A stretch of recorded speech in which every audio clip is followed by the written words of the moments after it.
What say you in imagining would life forms from beyond the planet think of us humans and the way we run things? Who knows, but a conversation might go something perhaps like this. We have heard that planet Earth is being run by a very young species of humans. They neither listen to one another nor are they open to advice coming to them from outside the planet. They are practically destroying the planet, extinguishing all its life forms. If they don't soon grow up, they will, by their very own hand, lose everything, including themselves. Should we go visit them then, and point out to them the errors of their ways, before it is well too late, not alone for them, but for the planet too? No, let them be, for if they can't figure it out for themselves, what the wrong is they are doing and what the right thing for them to be doing is, then most likely they won't listen to us either. In fact, they could be quite hostile towards us just for attempting to help them. For all the world, their world, looking upon such help as uncalled for interference, ultimately viewing it as a threat to their very existence. Remember what happened back in eons of yore with planet Mars, when our ancestors tried to advise the then human species dwelling there of the errors of their ways? No, but well, we do. So arrogant were they that all of a mid-morning and all in one go, not alone did they entirely annihilate one another, but totally obliterated the entire planet of every living thing, right down to the tiniest of organisms. It was a wonder at all they didn't blow the entire planet to smithereens, into yet another asteroid belt, call it rock belt, similar to that there over between itself and planet Jupiter. And as if that wasn't problematic enough, but didn't they even cause the planet to rotate not alone in the opposite direction about its axis, but also upside down, as it were, and to enter a very different orbit around the Sun? Not to mention, and as a consequence of their actions, the destruction of 3 of its 5 moons. Seeing it now, it would be hard to believe that it was once an enviably lush green planet, teeming with life, as oft has planet Earth been, and still is to some extent, depending on where you look. You definitely have a fine, healthy imagination. No imagining of mine, I assure you, is it? For a lot nearer to the truth is it in kind. Returning our thoughts a while here to Apple Orchard Hillside, and although not entirely unrelated to what we have been just discussing, we can say, can't we, that well do we know what form and intent the you can fool some of the people some of the time takes, but what say you of the form and intent of those who manage to fool all of the people all of the time? I will say they are extremely good at it. You mean at being able to fool all the people all of the time? Yes. How to so? They can, over a sufficiency of time, fully convince everyone, if by them left to do so, that something is as much as it isn't, or as it isn't as much as it is. How much time would be sufficient enough for them to be able to achieve that? Well, it would depend on what they are trying to convince everyone of, but it could take anything from a few hours to a few days to a few weeks to several months to years to say 20 to 30 to 50 to 70 years perhaps. Some, for instance, such as mythologies, religions, ideologies, and sciences may even take a whole lot longer, decades upon decades or centuries, even millennia. Have you a case, though, more recent to mind to give? Yes, take since, say, the mid-20th century, the ongoing visitations to planet Earth of what is erroneously referred to as extraterrestrial life forms. By the way, since the formation of the planet, never has there been a time when they haven't been visiting it. There are those in power, both locally and globally, be they of a civilian, military, political, religious, scientific, and even of the media persuasion, who, without the slightest hesitation, and for reasons only fully known to themselves, and perhaps not even that, have deliberately distorted, carefully fabricated, and deeply buried away in bureaucratic nettings and sinkholes of one kind or another any and all such narratives and occurrences. How so do they do? By denial, by delay, of course. By delay, by denial, you see. By wild goose chase to chicken road crossing to spilt milk to cat licking to continuously wiping the slate clean to neither fishing nor cutting bait to making their own shadow a target to whistling in the dark. Earlier, you made mention in passing of erroneously referred to as extraterrestrial life forms. So what did you mean by this?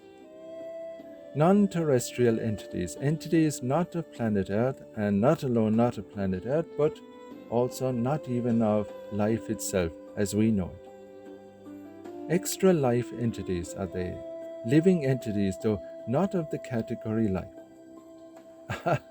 Wait to a moment, to a second, to a minute, they're here to now. They have the appearance and characteristics of any and all living things, particular to this planet, particular to planet Earth, but they are not living things, right? Is that what you're saying? How to nothing knowing can this be said to be? It can be, and it is. They are outside terrestrial living things, terrestrial life forms. How so may this meaning be said to be of sound thinking, truly?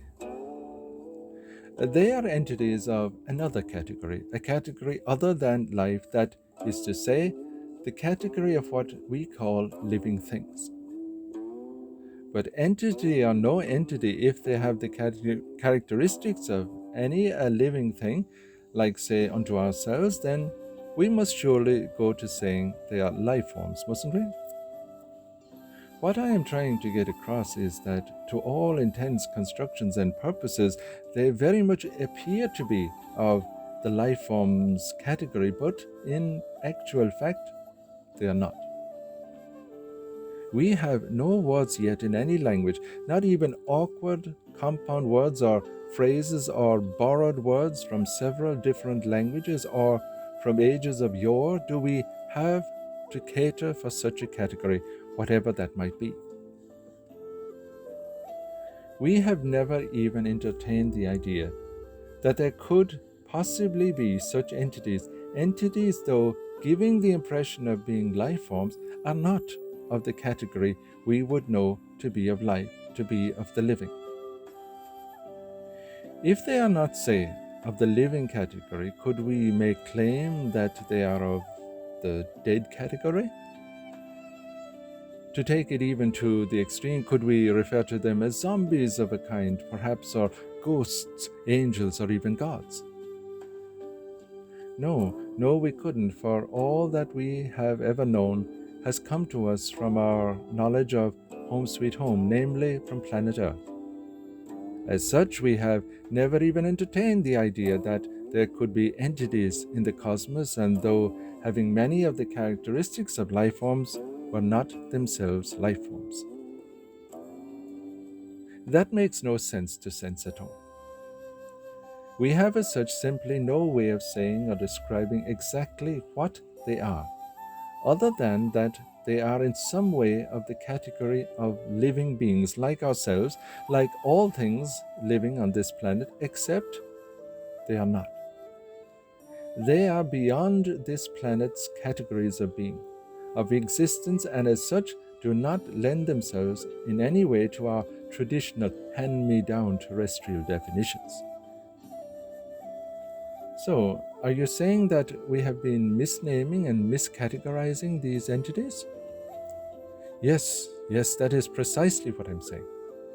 We need new linguistic garments, as it were, bold new vocabulary, even if it is compound or metaphorical in nature, to try and describe these entities for ourselves, or else we will make little or no headway in establishing relationships with them.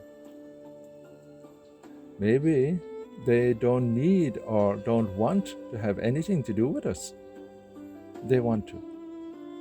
Rather than looking upon them as being friendly, would it not be safer and wiser to consider them hostile, a very possible direct and immediate threat to our very existence? They want, when we are ready, to have good relationships with us. Even so, to Dodo, to be of a 365 offensive defensive attitude towards them might be a whole lot better choice. Listen, sure to sure, believe me, they are not a threat. More, our lifesavers are there, including every living thing on the planet, and even the planet itself and its precious, lone, lovely satellite moon. Without you being of a full knowing certainty on the subject, but would you be of the opinion that these entities know themselves to be of a different form from us, different from the myriad life forms on this planet? I would be reluctant to concur to such an opinion without first having the benefit of a fuller knowledge of the matter. Would you be saying then that only here on planet Earth we have life forms? I am saying that that is what we call living things here on this planet. There could be living things on numerous other planets in the cosmos that would fall into the same category of living things as us, but that also, and for use of a better phrase, there are living things, life forms, miscall them, which are not of the category of the living as we would understand that to be. They are, as it were, outside the category of living things. And here is the thing, that from their point of view, living things, life forms on, say, this planet, planet Earth, life forms like us, are outside their category of whatever that category is. And although we haven't as of yet any succinct word or phrase to adequately describe them, no doubt they may or may not have some, call it a word or phrase, that would identify us as being not of their category. We to them are the outsiders, living things like unto themselves, yet not of them we be. Greatly are we in need of being taught by such and the like entities.